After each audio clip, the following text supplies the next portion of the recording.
Hello everyone, welcome to my channel. ಇವತ್ತಿನ recipe ಬಂದು egg keema. ಇದು ಯಾವ ರೀತಿ ಮಾಡ್ಕೊಳ್ಳೋದು ಅಂತ ನೋಡ್ಕೊಳ್ಳೋಣ. ಫಸ್ಟು ಸ್ಟವ್ ಆನ್ ಮಾಡಿಕೊಂಡು ಕಡಾಯಿ ಇಟ್ಕೊಂಡಿದ್ದೀನಿ. ಕಡಾಯಿ ಸ್ವಲ್ಪ ಬಿಸಿ ಆದಮೇಲೆ ಒಂದು ಸ್ವಲ್ಪ ಎಣ್ಣೆ ಹಾಕ್ಕೊಂಡೆ. ಎಣ್ಣೆ ಬಿಸಿ ಆದಮೇಲೆ ಸಾಸಿವೆಯನ್ನು ಸಿಡಿದ ಮೇಲೆ ಒಂದು ಈರುಳ್ಳಿನ ಸಣ್ಣದಾಗಿ, ನಮಗೆ ಎಷ್ಟು ಸಣ್ಣದಾಗಿ ಆಗುತ್ತೋ ಅಷ್ಟು ಸಣ್ಣದಾಗಿ ಕಟ್ ಮಾಡಿಕೊಂಡು ಇಟ್ಕೊಂಡಿದ್ದೆ. ಅದನ್ನು ಸೇರಿಸ್ಕೊಂಡು ಫ್ರೈ ಮಾಡ್ಕೊಳ್ತಾ ಇದ್ದೀನಿ. ಮತ್ತು 1-2 ಹಸಿಮೆಣಸಿನ್ಕಾಯಿ ಕೂಡ ಹಾಕ್ಕೊಂಡು ಫ್ರೈ ಮಾಡ್ಕೊಳ್ತಾ ಇದ್ದೀನಿ. ಇಲ್ಲಿ ಕರ್ಬೇವು ಇದ್ದರೂ ಹಾಕ್ಕೋಬೋದು, ಇಲ್ಲಾಂದರೆ ಸ್ಕಿಪ್ ಮಾಡಿದ್ರೂ ಏನೂ ಪರವಾಗಿಲ್ಲ. ನನ್ನ ಹತ್ರ ಇರಲಿಲ್ಲ, ಅದಕ್ಕೆ ನಾನು ಸ್ಕಿಪ್ ಮಾಡಿಬಿಟ್ಟಿದ್ದೀನಿ ಕರಿಬೇವು ಸೊಪ್ಪು. ಮತ್ತು 1 ಟೊಮೆಟೊನ ಅದನ್ನು ಸಣ್ಣದಾಗಿ ಕಟ್ ಮಾಡಿಕೊಂಡು ಅದನ್ನು ಸೇರಿಸ್ಕೊಂಡಿದ್ದೀನಿ. ಎಲ್ಲ ಚೆನ್ನಾಗಿ ಫ್ರೈ ಆಗಬೇಕು, ಟೊಮೆಟೊ ಎಲ್ಲ ಚೆನ್ನಾಗಿ ಬೆಂದೋಗಬೇಕು. ಸೊ ಅದಕ್ಕೆ ನಾನು ಉಪ್ಪು ಹಾಕಿದ್ದೀನಿ. ಉಪ್ಪು ಹಾಕ್ಕೊಂಡು ಚೆನ್ನಾಗಿ ಕಲಿಸ್ಕೋಬೇಕು. ಮತ್ತು ನಾನಿಲ್ಲಿ ಒಂದು 5 ಮೊಟ್ಟೆನ ಬೇಯಿಸ್ಕೊಂಡು ಮತ್ತು ಅದನ್ನು ತುರಿದು ಇಟ್ಕೊಂಡಿದ್ದೆ.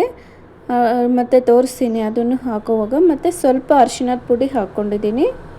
ಮತ್ತು ಅಚ್ಚ ಖಾರದ ಪುಡಿ ಹಾಕ್ಕೊಳ್ಳೋಣ.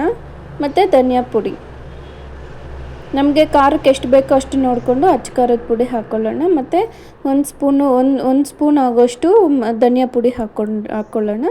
ಎಲ್ಲ ಚೆನ್ನಾಗಿ ಕಲಿಸ್ಕೋಬೇಕು. ಅದು ನಾವು ಅದು ಧನಿಯಾ ಪುಡಿ ಮತ್ತು ಖಾರದ ಪುಡಿ ಹಾಕಿದ್ವಲ್ಲ, ಅದು ಹಸಿ ಸ್ಮೆಲ್ ಹೋಗಿದ ಮೇಲೆ ಒಂದು ಚಿಕ್ಕ ಗ್ಲಾಸಲ್ಲಿ 1 ಗ್ಲಾಸ್ ಆಗೋಷ್ಟು ನೀರನ್ನು ಹಾಕ್ಕೊಳ್ತಾ ಇದ್ದೀನಿ. ನಮಗೆ ಅದು ಗಟ್ಟಿ ಒಂದು ಸ್ವಲ್ಪ ನೀರಾಗಿ, ಅಂದರೆ ಅದು ಕನ್ಸಿಸ್ಟೆನ್ಸಿ ನಮಗೆ ನೋಡಿಕೊಂಡು ನೀರು ಹಾಕ್ಕೋಬೇಕು. ನನಗೆ ಗಟ್ಟಿಯಾಗಿ ಬೇಕು ಕೀಮಾ ಅಂದ್ಕೊಂಡೆ, ಅದಕ್ಕೆ ನಾನು ಇಲ್ಲಿ ಸ್ವಲ್ಪನೇ ಹಾಕ್ಕೊಂಡಿದ್ದೀನಿ ನೀರು.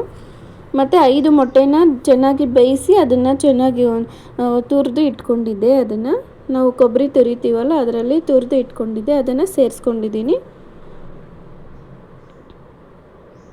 ಅದನ್ನು ಸೇರಿಸ್ಕೊಂಡು ಚೆನ್ನಾಗಿ ಮಿಕ್ಸ್ ಮಾಡಬೇಕು. ಅದಕ್ಕೆ ನಾನು ಇಲ್ಲಿ ಸ್ವಲ್ಪ ನೀರು ಇನ್ನೂ ಸ್ವಲ್ಪ ಬೇಕು ಅಂದರೂ ಹಾಕ್ಕೋಬೋದು ನಮಗೆ, ಇಲ್ಲ ಈ ಥರನೂ ಮಾಡ್ಕೋಬೋದು. ನಾನು ನೀರೇನಕ್ಕೆ ಜಾಸ್ತಿ ಅಂತೇಳಿ ನಾನು ಹಾಕ್ಕೊಳ್ಳಿಲ್ಲ. ನೋಡಿದ್ರಲ್ವ ಸ್ನೇಹಿತರೆ ಈ ರೆಸಿಪಿ ಹೇಗೆ ಮಾಡೋದು ಅಂತ.